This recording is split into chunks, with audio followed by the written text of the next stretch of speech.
سدح يأدبك سدحات وكون الداعي عالما بما يدعو إليه وداعيه إنه نغضه مد علم أوله وحاوضتك أغيرا محيي الله وحليه سبحانه وتعالى قل هذه سبيلي أدعو إلى الله على بصيرة أنا ومن اتبعني على بصيرة واسكفير مركة الله وحليه سبحانه وتعالى النبي محمد وحتر هذا تنوى وضدي دتك وحنو غيرا إلهي حقيسا على بصيرة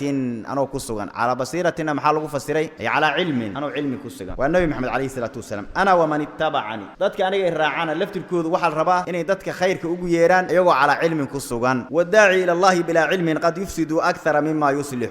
qofkii yiraahdo dadka khayrkan ugu yeera dacwaan gudana asagoon cilmi lahayn waxa la arkaa inuu fasahaadiyo inta uu hagaajinaa in ka badan inta uu hagaajinaa oo wanaajinaa in ka badan inuu fasahaadiyo oo haleeyo ayaa la arkaa waa qatar marka arintan shardi ma aha qofku afarta madhab qofka jawaabi kara inuu yahay markuu dadka khayrka wanaag ugu yeera macruufkana dadka uu fara munkarkana uu dadka reeba laakiin waxa la rabaa waxaas uu dadka ugu yeera qofku inuu itqaaniyo la rabaa nabiga kaleey salaatu wasalaam dadka qaar uu imaan jiray markaasoo marka qaar sida noo imaan doonto inta xoolo siiyo soo dhaweey jiray markaas islaamka qaada jireen kadibna markay dadkooda u tagaan ducaadii ahayeen waxay dhigi jireen yaa qowm aslimu fa inna muhammadan yu'ti aqaa man la yakhsha al-faqra halla islaamo diinta hala soo galo waa ninkii reer miyiga ahaa oo hadda xoolaha la siiyay oo mar dhow islaamay dadka khayrku ugu yeeray arintaas arrin uu ka adag yahay dadka in la yiraahdo war islaamo war diinta islaamka qaata arrin laga wada adag yahay balliqu anni walaw aaya nabiga kaleey salaatu wasalaam aayad ba allah ka dhigay dadka waxay ga gaarsiiyeen aayadan macnaheedu waa taqaana macnaheedu dadka u sheeg haga gudbin laakiin waxa aqoon dhex gali lafdigeeda taqaana lafdigeeda dadka bar macnaheedu ha gudbin hada lafdiga kaliya taqaano jinnigi nabiga kaleey salaatu wasalaam u yimid xataa markay nabiga ka tageen oo nabiga uu dacwada ku gudtay kaleey salaatu wasalaam oo nabiga khayrkii wanaagii uu akhrinayay ay maqleen oo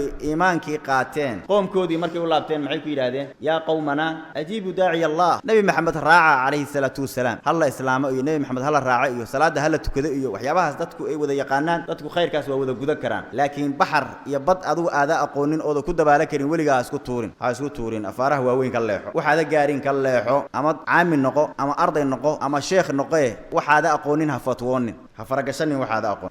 cilmigaado gaabtay waxaan Soomaalidu waxa lagu kaba aamusa lagu kaba wixii aad taqaan sheeg waxaada aqoon laakiin ha isku sheegin wala taqfu ma laysa laka bihi ilmu inna sam'a wal basara wal fuada kullu ulaika kana anhu mas'ula wala taqfu ma laysa laka bihi ilmu waxaad ilmu lehna faragashan kaleeco ka gaabs hada dacwada u istaagto oo ciidamada u duubato oo aad tiraahdo waxbaan fasira waxbaan sharaxa waxbaan kala rajaxa iyadoo wax ka qasan yihiin waxa aad halayda ka badnaanayo waxaad hagaajin marka qaar waxyaabo qatar inaad ku dhacda laga yaaba nin waxa la sheegay dadka waxaan u sheegaa lahaa xogaa waxna ay iskaga daraayeen marka wuxuu arkay qowluhu tabaaraka wa taala wa annahu huwa adhaka wa abka ayuu maqlay arabigana waxba uu ka yaqaanay jacbur ah marka wa annahu huwa adhaka wa abka macnaheedu waa maxay ilaahay waa midka cidoo doonana ka qosliya cidoo doonana ka ooyiyo waa ilaahay subhanahu wa taala marka wuxuu qaatay in la leeyahay ilaahay waa midka qosla oo ooyiya saasoo qaat markaas uu yiri waa yaabe inuu qoslo waa la gartay ilaahay waxa ilaahay ka ooyiye tira badan ah dibka ilaahay ka ooyiyo ilaahay oo arkay tira badan muxuu ahay dibkaas